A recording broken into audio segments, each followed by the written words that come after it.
Hello and welcome to Off the Fence, a podcast where we deconstruct difficult decision making to try to figure out what keeps us stuck, and more importantly, how can we get unstuck and start making better decisions with confidence. I'm your host, Karen Covey, a former divorce lawyer, mediator, and arbitrator, turned coach, author, and entrepreneur. With me today, I have the pleasure of speaking with Irene Fehr. Irene is a marriage, sex, and intimacy coach who helps heterosexuals make love and sex work over the long term, including bringing passion back into a sexless marriage. Determined to dispel myths about why sex dies in a long term relationship, her views have been featured globally in HuffPost, Cosmo, Shape, Refinery 29, Scary Mommy, Elite Daily, and Bustle. Through her coaching, she guides couples at different stages of relationships via three core pathways. One is Rekindling Us, which is rediscovering passion at midlife.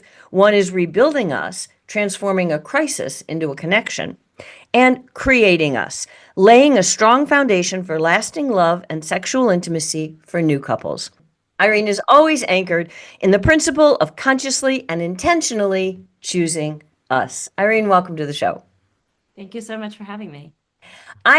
There's so much. I'm thrilled to have you here. There's so much I want to get into with you. But before we do all of that, what got you into this line of work? I'm so curious.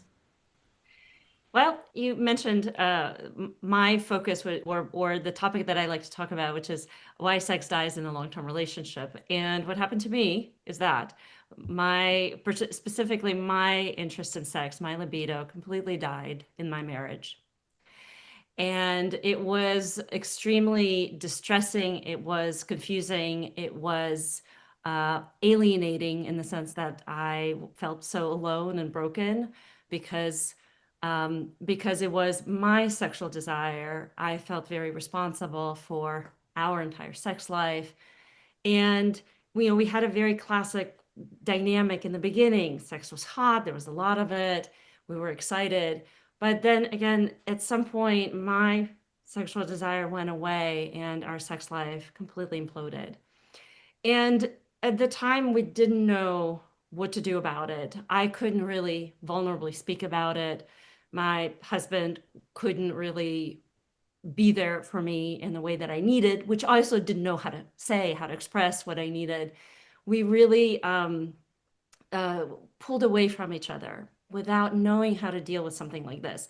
And by the way, this is so common. This is the classic story of sex is hot in the beginning and frequency, passion go away. But again, without the tools and without the context and normalization of this, I took it on myself. I can imagine, felt shame and disappointment and frustration. We didn't know what to do with those things, and we fell apart. And our marriage ended in divorce. Not specifically about sex, but because we couldn't really connect over the things that really mattered. Well, we were really great about choosing vacations or what wines we wanted to serve at a dinner party.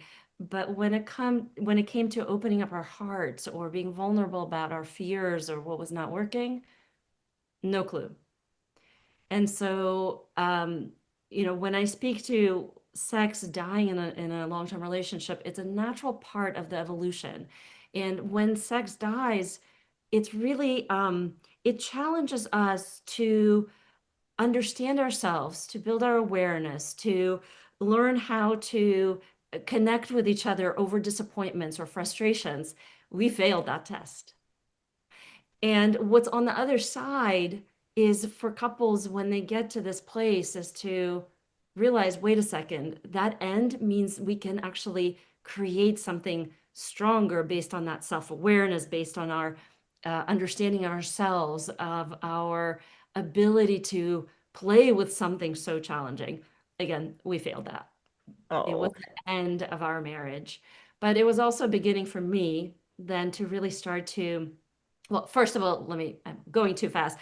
First of all of this affected me greatly. And for about 4 or 5 years, I was in deep depression because I took on that shame. I took on the sense that I was broken.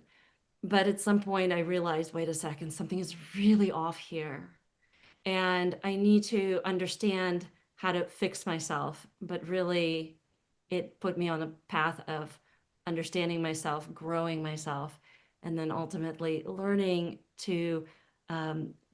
figuring out what was actually happening and what happens to couples like me and women like me, and start to serve couples like this out in the world, because I I know it's love so common and it's so painful when you're there. I love that, and you are 100% right. It is common and painful, but just just to give people a little context, especially those who are listening and can't see you and see how beautiful you are, what age range are we talking about? That, when did this happen to you? Right. So I was in my second half of my 20s. We were both about the same age. And so I got, I was in a sexless marriage and divorced by the time I was 30.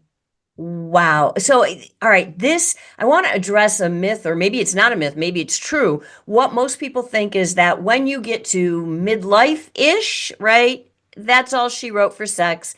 It's over. It just dies in a long-term relationship. The fact that it happened to you, I can only imagine how much worse you must have felt because you're like, I'm too young for this, right?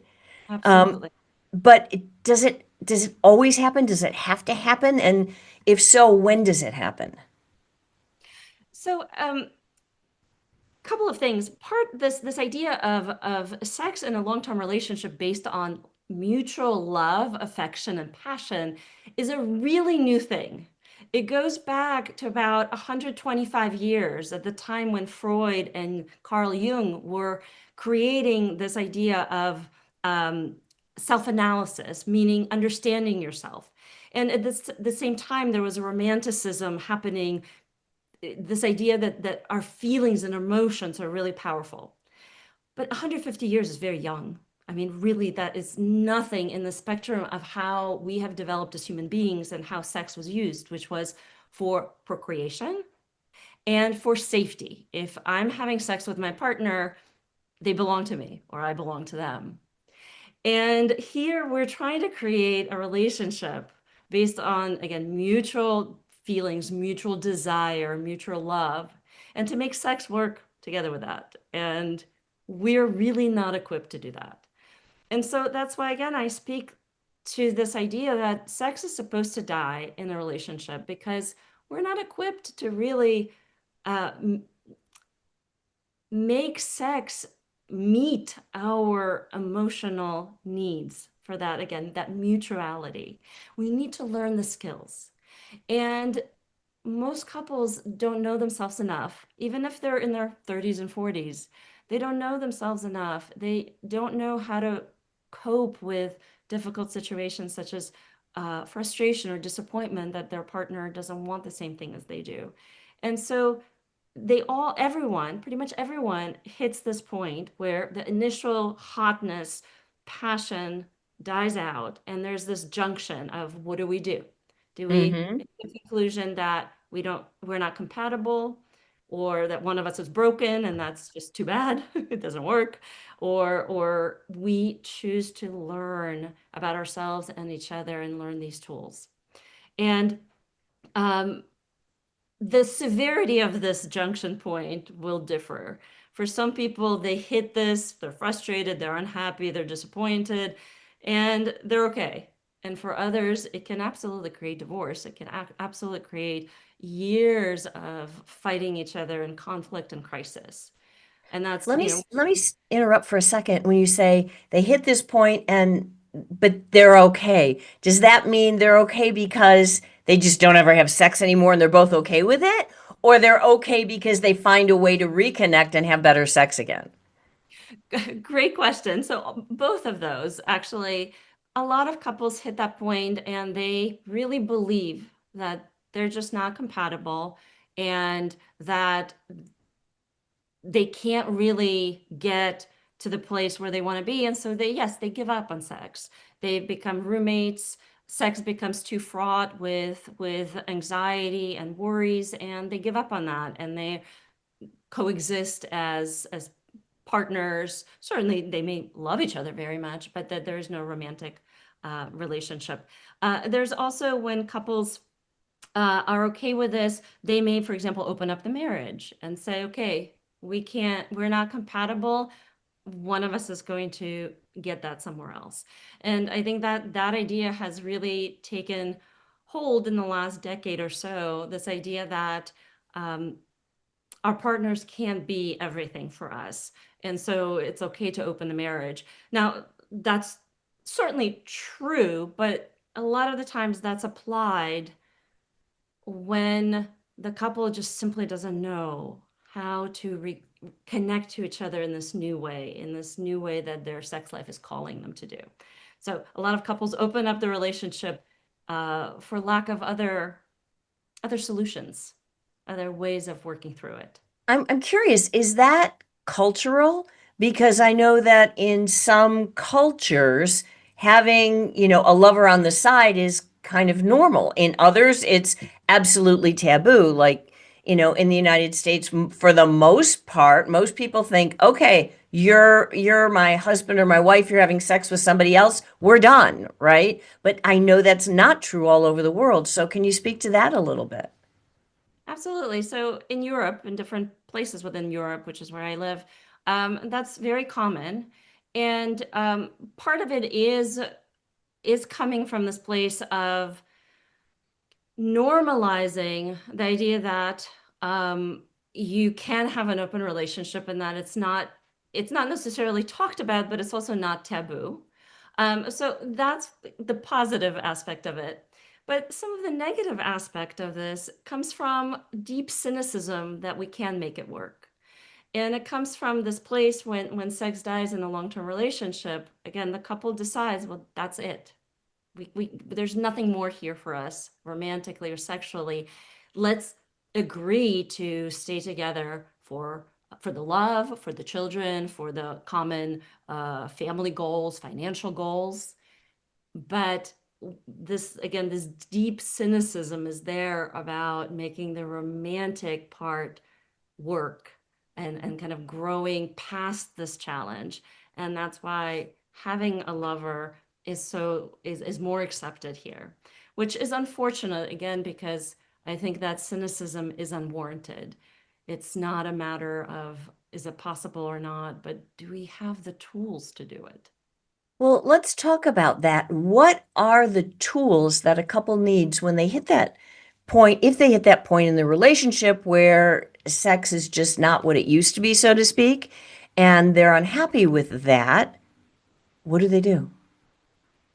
Well, first of all, and this is, it won't be a surprise when I say this, it is about naming it and communicating about it. But how we communicate about it is really important. Most people will complain about it. You're not available for me. We're not having enough sex. Why aren't we having more sex? It's been a long time. Why don't you want to have sex with me? And from that place of complaining, you get defensiveness.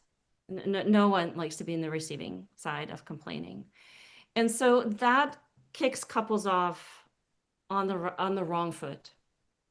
Instead, it's important to have a vulnerable conversation like lovers would, which could sound like, hey, I miss you. I loved when we laid together and then would start kissing and it would lead to sex. And, I really miss that. I'd love to do that again with you. I'm not sure what happened. Can we talk about it? What happens if they talk about it and one person, and I'm going to go straight stereotypical here, right? So it's the man who wants more sex and the woman who has just lost her libido, right? And he says, I would, just what you said, I would love to lay with you. I love when we had sex. Let's do it again. And the woman is just not into it. Yeah, so here's the thing, and this is a subtle difference in language. Here, let's do it again. Skips over a lot of things that particularly women need to be able to do it again. And that is the connection piece. So the key piece is just to reestablish that connection. Like, I'm missing you. I'm missing your body next to me. We don't have to have sex. I just want to be with you. Those words are very different than let's have sex again. Yeah. And it's so easy to slip into that and forget that when, especially in the beginning, why sex was so passionate and hot was because all those steps had their own space, and they were accentuated and amplified. Like touching each other's hands was just sent tingles down your spine, or your partner looking at you, or just holding each other in a long hug. Like you do that naturally in the beginning, but we skip over that part and like, hey, let's have sex. We're Yeah. missing a lot of really important things. And this is where the couples that come to me, that's their very common blind spots.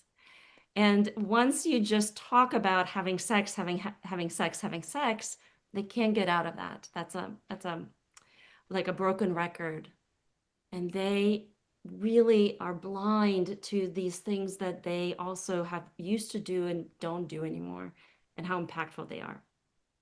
So I'm curious about another question, another stereotypical situation. Let's say that the couple's been married for well over a decade, they've got a couple of kids, and one of them or both of them have put on a few pounds, right? And so you've got one person who's saying, I'd love to have sex with you, but I'm just not attracted anymore.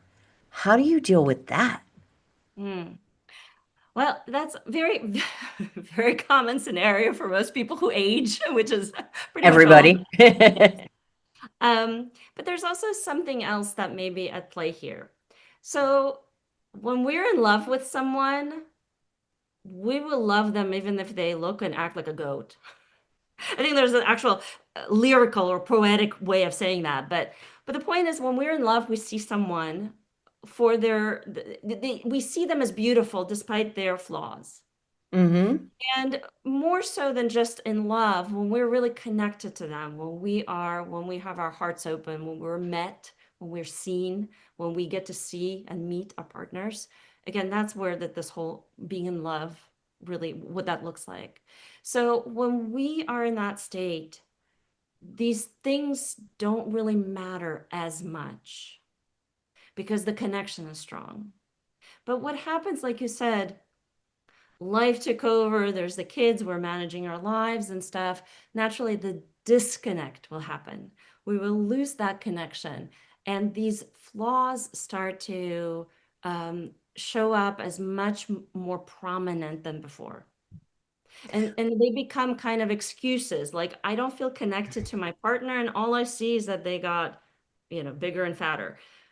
But it's really that I don't feel connected anymore, and I'm not able to see more, past that, or more, that there's more to Mm-hmm. my partner than that. And so a lot of the times, this physicality question actually speaks to a deeper disconnect between the people. And So again, another blind spot that people don't see. So let's say people are in that situation and they've got the disconnect in their marriage, but they want to repair it, right? They don't want to live in a sexless or a dead marriage, Mhm.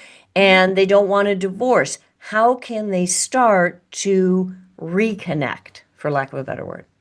Yeah.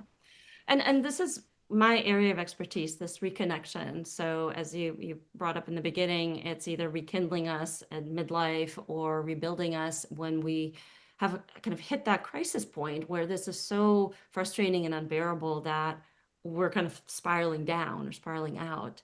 And a big piece is to, again, to communicate and to name vulnerably the frustration around that, because that vulnerability takes us away from you did this, I did, he said, she said, he did, she did, what we're doing, to actually having a heart-to-heart conversation. So just by vulnerably naming what's happening, you right away start to create connection. You right away are able to get past this pattern and into a more um, vulnerable, more intimate conversation. What And happens what happens if one person opens up and the other person says, "Yeah, it's all your fault?" well, that is very good information about your partner. And if It probably is not the first time that they will blame you for doing that. So, can you do something about it? Yes, but it's also, again, really valuable information. If your partner blames you when you get vulnerable, it may not be a safe place to be in, a safe relationship to be in, and maybe vulnerability can't happen in an unsafe relationship. Makes a lot of sense. If there is, and there's levels of this kind of response, from it's your fault, go fix yourself, which I have heard a million times, definitely in many couples that come to work with me. Um, and also, on the other end of the spectrum is people who are not, it's so hard for them to face the reality of the challenge that they're not able to. And with them, you don't want to give up, but you also have to really t- take it slow. Be like, Here's, I'm opening up to you. I know you can't really respond to me right now, but when you are ready to respond, I'm here." And you start to open up little by little. So Okay. there's a big spectrum of things, and it depends where you are in the spectrum and what it means. Okay, what happens if the opening up is in the context of, the couple has hit this place in their relationship where they're not having sex and one of them stepped out of the marriage. And so the wall that they've hit is somebody found out their spouse is having an affair and, how do you come back from that? Because if you didn't have the connection before, you certainly don't have it then, and you don't want to have sex with somebody who just cheated on you necessarily. So, is that fixable? I guess is where to start. So absolutely, it's fixable, and actually, for many couples, more than we realize, it is a turning point in their relationship where they get honest about what's happening, what their needs are, what their emotions are. It's kind of you have to burn the house down before you build a new one. And but it is also true that stepping out of the marriage really requires, or let me say it differently, recovering and rebuilding after stepping out from a marriage really requires a third party help, someone who can facilitate the process, because otherwise it's too personal, it's too raw. You can't be in it and trying to like lead the process out of it. You need someone to hold space for both people and to facilitate the first the anger and um, the hurt, and then the grieving, and then the rebuilding. And that's usually something that most couples can't do on their own, or that it would be a lot more painful if you try to do it on your own and really stretched it out. So that's the first thing, is that this piece requires very expert hand holding and creating that safe space for that.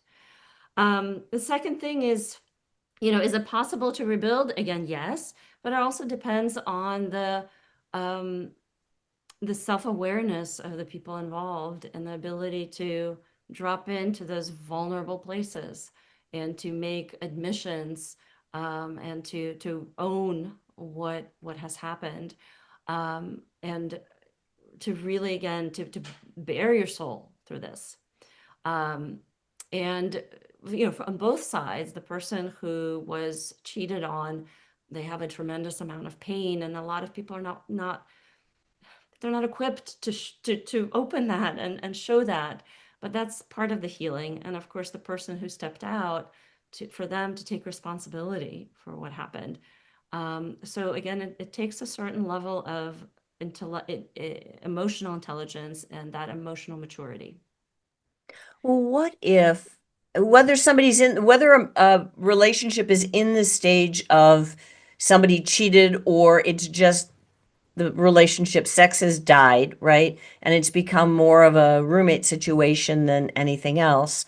What do you do if you're the person in the relationship that wants to work on it and rekindle sex and love and passion, and the other person is perhaps less interested in doing that? What do you do then? Yeah. Well, it depends.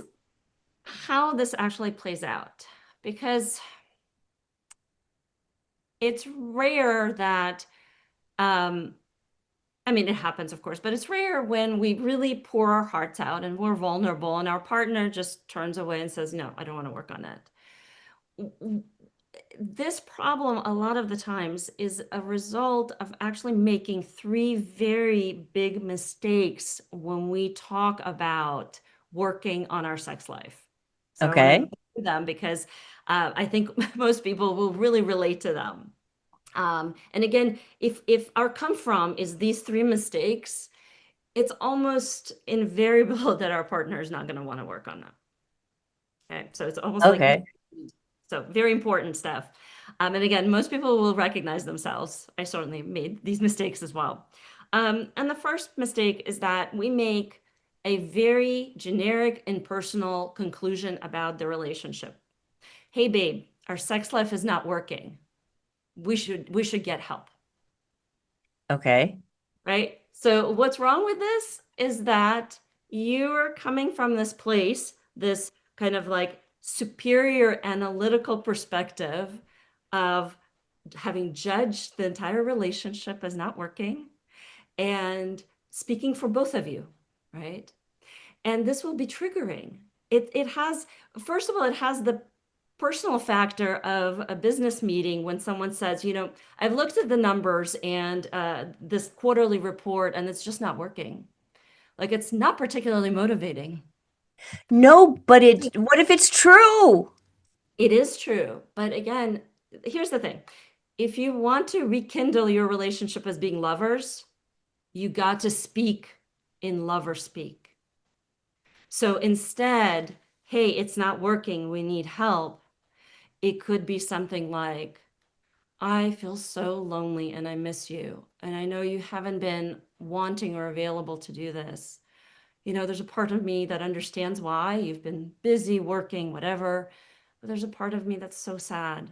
I miss you. And I realize this is not like this leaves me feeling so alone. And I know that doesn't work for me. It doesn't work for me to go to sleep every night to a stranger. I'm having a really hard time. So if you notice the Okay. difference, Yeah. I am having a really hard time. I am struggling with this rather than, again, this analytical, hey, babe, it's not working. We need to get help. Okay. So if we want to get our partners on board, we have to speak lover speak. We have to get personal and vulnerable. Okay. So that's again the first mistake, not doing that. And also, what happens is that again, this analytical perspective of this is not working, that can be argued. What are you talking about? We're working fine. Look, we went on date night yesterday, and we did this. Right. We went on a vacation, and look, we're having sex once a month. It's working. Your analytics are wrong. Okay. Yeah. Got it. Gets you nowhere. It gets you absolutely nowhere. Whereas personal reveals about your heart and what's happening for you emotionally can't be argued. No Okay. one's going to come back to you and say like, "No, you're not lonely." You don't feel that way? You don't feel that way. Of course, some people do, but Oh, yeah. but overall, it sparks a different kind of conversation. Okay. Okay. So that's number one mistake that again kind of guarantees that your partner is not going to be on board. The second one is waiting too long to bring this kind of conversation up. Waiting too long to say, hey, I miss you, I'm lonely, I am struggling. It Okay. happens if we wait too long, we build up resentment. And when we finally get up the courage to address this, we are coming in with so much charge and we're dumping all of this resentment on our partner after, right, having thought about this for months, maybe even years. And our partner usually kind of like caught unaware, like, wow, Mm, why did this nuclear bomb just land on my head? Where's this coming from? And so they're not going to be receptive. They're going to be like, wow, like, right. take this away from me. They're gonna This be is defensive. they're going to be defensive, they're going to shut down, or they're going to get extremely angry. And again, it's going to go nowhere towards getting them on board. But what is, okay, so maybe this is a question you can't answer, but what's too long, right? Because something happened, first of all, we're all busy, and a lot of times it happens where the sex in a relationship, it doesn't just turn off one day. It sort of slowly tapers off, and then one day you notice, oh, geez, we haven't had sex in weeks, months, whatever it's been, right?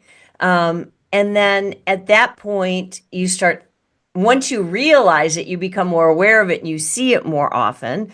But at what point should you bring this to your partner, spouse, and say, hey, I'm feeling this way. What's that too long time? I love this question. And the typical answer is that there is some kind of an actual timeline, like, oh, it's been a month, or it's been 6 months, or it's been whatever, 6 years. But I have a different answer to that. And it's a very emotional answer. And that is, too long is when your resentment has bled into your communication and your connection with your partner. So your meter needs to be your own resentment. That's where the self-awareness comes in. Wow, am I holding this resentment, and am I being sharp with my partner, or am I being unforgiven? Like, wow, they were 5 minutes late to dinner and I just blow up, Hmm. or something like that, right? Your meter, your resentment meter is going to tell you when it's been too long. Okay, And that's that's fair. something to tune into and really listen. And that's why, again, couples make this mistake is that, and I understand that, myself included, it's so scary to bring this up. Oh, It's so yeah. vulnerable. It's so fraught with its own anxiety. And we put it off thinking things are going to turn around, or, it's been like this because we've been tired, or XYZ, or maybe when the kids grow up. So we put that off, but again, we have to check in with our resentment meter and to see if that's really bleeding out into the rest of the relationship, because resentment is toxic. It will kill connection. It 100%. will And I love turn how contentment. yeah, I love how you said you're checking in with your own resentment level because I think so often our tendency is to look to the other person, right? Yes, What are they doing? Where are they at? Instead of checking in with ourselves and, we're the only person we can control. So, absolutely. Absolutely. And again, sex can't be separated from the rest of the relationship. So that resentment is going to affect how loving you are, how caring you are, how forgiving you are, how much grace you have for these little things that we do wrong, which is a lot all the time. We're human beings. And that's going to start to eat at the relationship. And it's very, very important that we use ourselves as that meter. that makes sense. So, what's the third mistake that people make? The third mistake is it's a little bit more nuanced, and that is that if especially if we had a pattern of our partner not engaging in this conversation, or blowing it off, or pushing it away, or just going silent, we start to get rigid, and we start to, like, some people will push, like, okay, why don't you talk to me about this? Why don't you do this? And specifically in this kind of dynamic, it's important to understand some of the emotional reasons why people are not willing to seek help, or to look at their relationship. Some of them are around their attachment strategies or attachment patterns. Some of that is fear of looking into it and maybe seeing that something is broken. Maybe it's fear of realizing that if we start to look at it, they're going to be incapable of fixing it or changing it. And so that's the kind of the human element, the emotional element, that we have to start to get curious, like, what's going on? And again, this is where that emotional awareness, emotional maturity comes in, to be able to ask and to back off, to, like, ask the question and say, you know, I want you to think about it. I love your answer. I'm here when you're ready to tell me. And leave them to think about it, because that question itself is confronting. What's having you shut down, or what's having you not do this. But again, it's about that kind of grace and that compassion and understanding, and understanding that there's emotional reasons. And I have two articles on my website actually that speak to why, specifically the emotional reasons of why people don't won't go to couples counseling or coaching, and why they won't get help for their relationship. So I go in depth in those two articles about that. I love that, and I highly encourage everyone to go check out those articles, which will be linked in the show notes. But also, just can you give me an idea? I mean, why would someone shut down like that? What's one emotional reason why somebody would just avoid the conversation? Well, one of them, and I mentioned it already, and I'll elaborate on it. And this is particular to man and women dynamics and why the man won't look at it. And that is that um, a lot of men take sex and the success of the relationship overall as Hmm. his responsibility.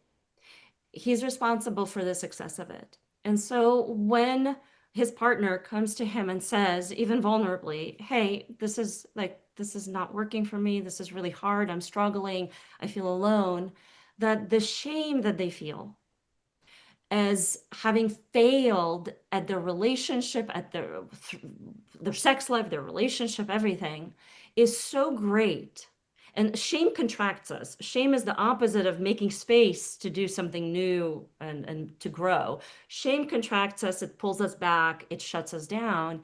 And so they will not be able to really respond right away. And so you have to have multiple conversations, and you have to create some more safety in there. So maybe for them, it would be less focusing less on what's not working, and more of, hey, I want to do these things with you, or I want to share this with you, and I'd like to learn about this. That it looks like less of a failure and more of forward looking, like we haven't failed, we're just I just want to learn more of how to do this differently. And so without understanding what's happening to them, it's very hard then to shift the direction of the approach.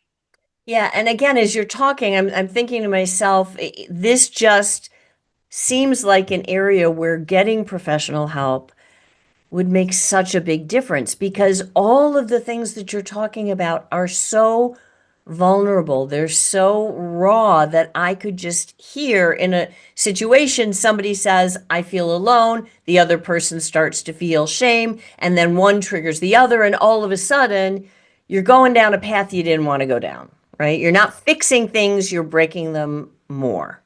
Yeah.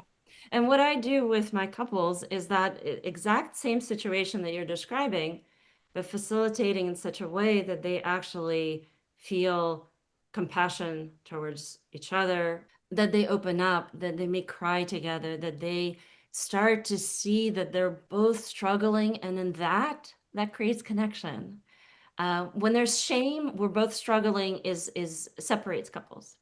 But when there is compassion, we're both struggling means like, wow, we're actually in the same place, and maybe we can like support each other and be here together while we're struggling. And that creates connection. And that's the difference between doing it yourselves and doing it when an expert is facilitating that process. Yeah, it just seems to me, and I could be wrong, but it seems like your chances for success increase exponentially when you have some guidance going through this versus trying to muddle through yourself, right? Absolutely. And the chances are higher, and also you get there faster. You know, couples, That's according to huge. John Gottman's research, couples wait 6 to 7 years to seek help. And the amount of damage that they can do to each other and to their love, to their trust, is enormous. And so if they didn't wait that time, the process could have taken, 1 or 2 years. But they're, again, hurting each other, themselves, the relationship for such a long time. Yeah. Yeah, that makes sense. I have loved our conversation, but there's one sort of sideways direction I want to go. I have to ask you this question before I let you go. So you have maybe a different opinion than a lot of people out there about midlife sex. I know you think that midlife is a time to have extraordinary sex, which Yes. most people don't look at it that way. So perhaps because I am at a certain stage in life, I just want to know, why is midlife the best time to have great sex? Oh my gosh. Yes, I love, love, love this topic. So thank you for the question. Why is it such a great time? Well, when we are young, first of all, our hormones are driving the show, and they make us do crazy things, which could be fun. There could be fun, crazy things. But they also are, they make us go faster. They make us focus on the climax, the orgasm. They make us really like hyper focused on performance, on making sure that we look good, that we feel good. And that kind of sex certainly could feel good and it's fun, but it has diminishing returns. It will be fun for the first couple of times, and then it goes away, right? It dies out. And the things that come with midlife is the self-awareness that there are other parts of us than hormones that can drive sex and sexual connection. It could be sensuality and the ability to really engage with each other physically for the pleasure of physicality, not to get to sex or to get to orgasm, but to enjoy each other's bodies, the skin, the sensations that come from it, the vulnerability that shows up when you get naked and really allow someone to touch you for your pleasure. And that shows again when the hormones wear out, and I don't mean just the sex hormones of meeting each other, but as we approach, as we age, um, men get less testosterone, women get less estrogen. All of those sex hormones made us want to have sex for procreation. Now we look to other sources. Again, sensuality, eroticism, allowing yourself to be really free and to follow your desire, to really allow that force within you to move you, even though it may not look good or it may be whatever taboo, but really giving yourself that permission to be free. That's eroticism. It's definitely about emotional connection and vulnerability. Again, maybe letting go of the performance and the perfection that drives us before, to be like, gosh, maybe in failing, we discover something even more magical than we get when we succeed. And we start to access those places in us as we age. And so midlife, if we are if we give ourselves permission to no longer be perfect or as high performing as before, we can enter this magic and create sex that really can't even rival the sex that we have when we're younger. And I've seen that with myself, even though I've hit that midlife place much earlier than actual years, midlife years. But I also see that with my clients in their 50s and 60s, early 60s, where there's that sweet spot where we become more self-aware and have access to those places. And then sex becomes much richer than just the physical aspect of it that we can experience when we're younger. I love that. I love that. And I think it's the perfect place to call this a wrap around the conversation. If Irene, if people want to work with you, if they want to learn more, if they're tired of living in a dead, sexless marriage and want to reconnect again, where can they find you? So there's a wealth of information on my website, which is my name, irenefehr.com. There's, of course, ways to get in touch with me. I offer a free 1 hour strategy session to see what is possible for you in either rekindling or rebuilding or creating you as a couple. And again, there's so many resources for these different avenues and these different stages of life on my website.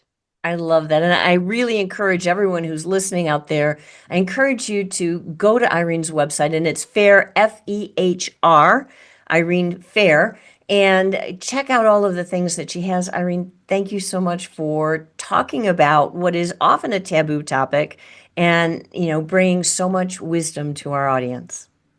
Absolutely. Been my pleasure. Thank you so much for this rich conversation. You're welcome. And for those of you out there who are watching or who are listening, if you enjoyed today's conversation, if you'd like to hear more conversations just like this, do me a big favor. Give this episode a thumbs up, like, subscribe, and I look forward to talking with you again next time.